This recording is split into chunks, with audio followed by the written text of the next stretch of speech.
Hemos seguido con mucha atención y también mucha preocupación lo que está ocurriendo en Israel. Me refiero desde luego a los enfrentamientos entre las autoridades, el ejército de Israel, las Fuerzas Armadas de Israel y milicias palestinas, con el lanzamiento de centenares de cohetes desde la Franja de Gaza, un territorio gobernado por la organización Hamas, y pues una respuesta contundente por parte de Israel. Pero pues todo esto tiene un contexto y tenemos que hablar de él, y por ello agradezco mucho a la doctora Susana Mangana, internacionalista, profesora de estudios árabes e islámicos de la Universidad Católica de Uruguay.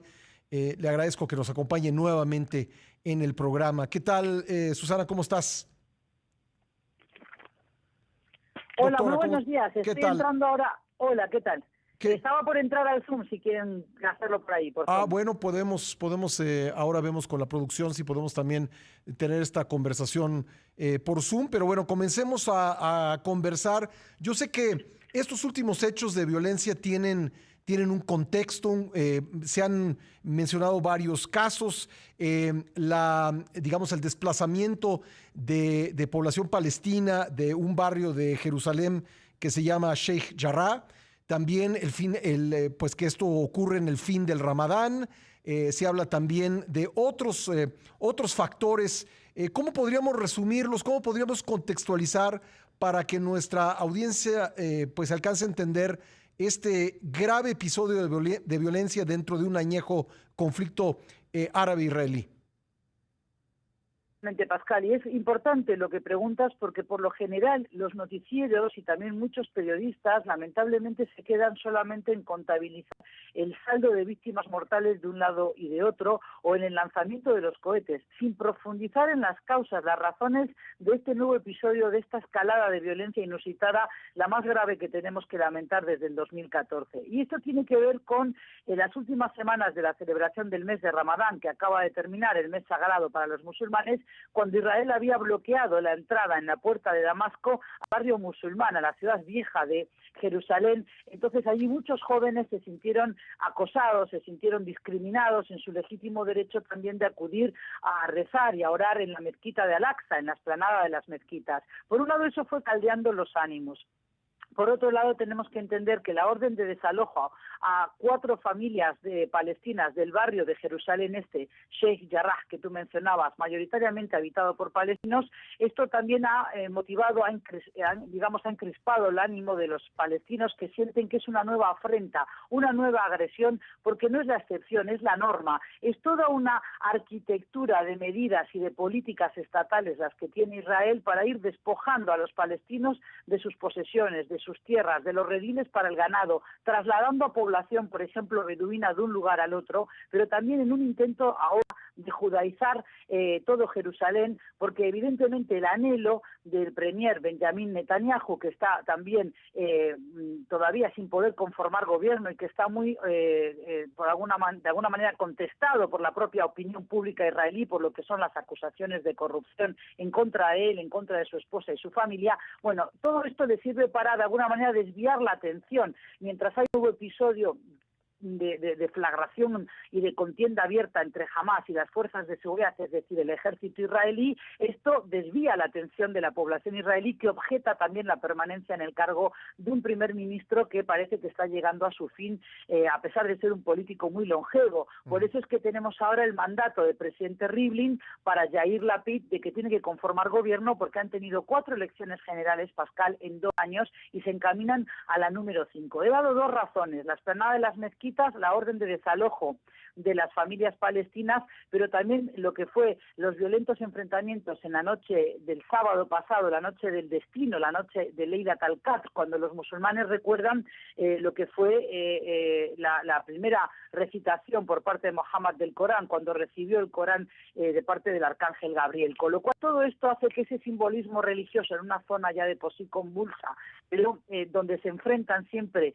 colonos israelíes y también jóvenes jóvenes palestinos que quieren defender no solo a las familias de Sheikh Jarrah, sino también la legítima reclamación que viene teniendo el pueblo palestino de querer tener un país soberano, independiente, ha hecho que finalmente se enfrenten unos y otros. Entonces, esto es lo que hay que lamentar, que Hamás lanza cohetes porque le dio también un ultimátum al Estado de Israel, a sabiendas de que lo iba a perder, de que Israel no le va a hacer caso a Hamás, que gobierna en Gaza, como tú dices, pero claro, también hay retaliación de la aviación israelí bombardeando lo que ellos llaman ataques selectivos, pero que nunca son tan quirúrgicos. También hay muertos civiles palestinos, niños también, que lamentar del lado palestino. Y una comunidad internacional que está absorta en la carrera por las vacunas, en la pandemia, en cómo salir del efecto negativo de lo que ha sido esta pandemia del COVID-19, y un Estados Unidos que nunca va a soltar la mano de Israel. Si bien Biden tiene otro talante diplomático y sabe que hay algunas líneas rojas a no cruzar, como sí las cruzó su antecesor Trump,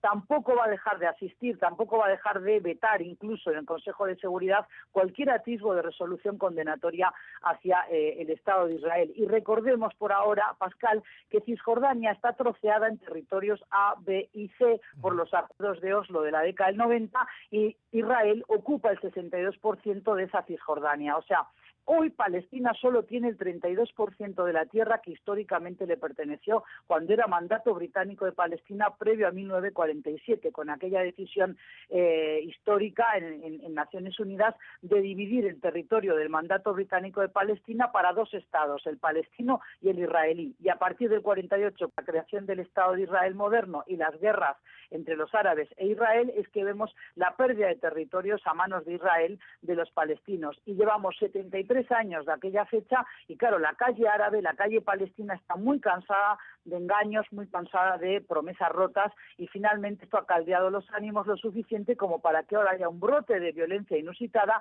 Muchos sienten que no tienen nada que perder y como siempre los que ganan son los radicales y los extremistas de un lado y del otro, pero no son solo Hamás, también están las asociaciones de colonos israelíes que quieren retomar esas tierras en Sheikh Jarrah porque dicen haberlas comprado en 1945. Pero claro, si esa es la posición de la justicia israelí, por la misma lógica tendrían que permitir que las familias que van a ser ahora desalojadas de Sheikh Jarrah tendrían que reclamar restitución de sus posesiones porque también fueron expulsados de sus casas y sus territorios en 1948. Y es lo que no vemos que se pueda hacer.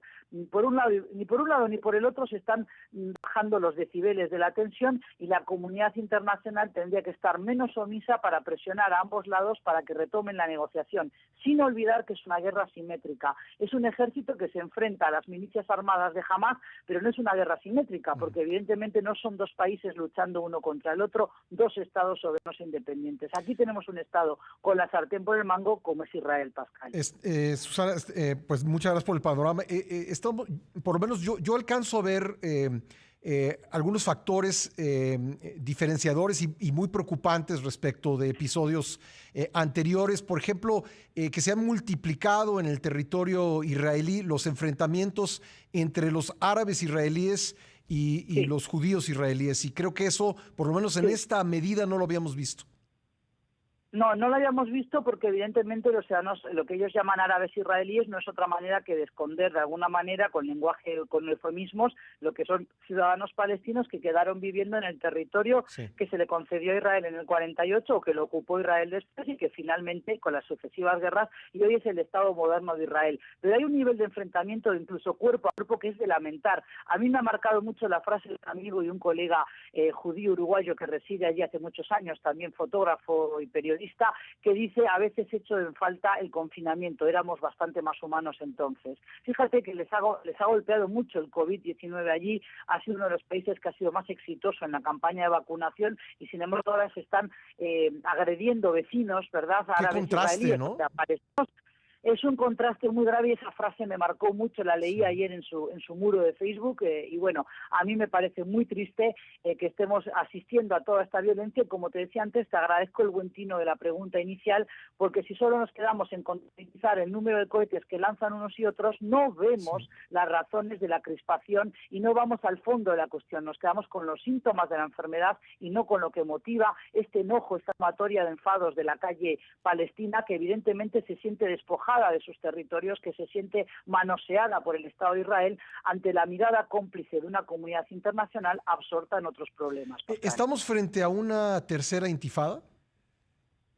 Y bueno, es lo que ya está ocurriendo. De hecho, yo creo que se puede decir que sí, es un enfrentamiento, como decíamos, el sábado pasado en la mezquita de las Esplanadas entraron las fuerzas de seguridad israelíes pertrechados como para una guerra, hubo un enfrentamiento realmente a una escalada muy grande, y entonces esto es lo que hay que lamentar, es una intifada, pero también hay que pensar qué solución se le va a dar a este problema. O sea, Benjamín Netanyahu no ha hecho concesión ninguna a los palestinos y no creo que la quiera hacer. Entonces hay que ver que si no se negocia una salida a este entente en el que estamos, pues evidentemente los palestinos sienten que nunca van a tener ese Estado soberano e independiente. Por otro lado, Benjamín Netanyahu ha continuado con su política agresiva de seguir construyendo asentamientos, colonias para colonos israelíes, muchos de ellos no nacidos en Israel, sino en Lituania, en Argentina o, por ejemplo, en Uruguay, también en Rusia, que habitan en estas colonias despojando a los palestinos de sus tierras,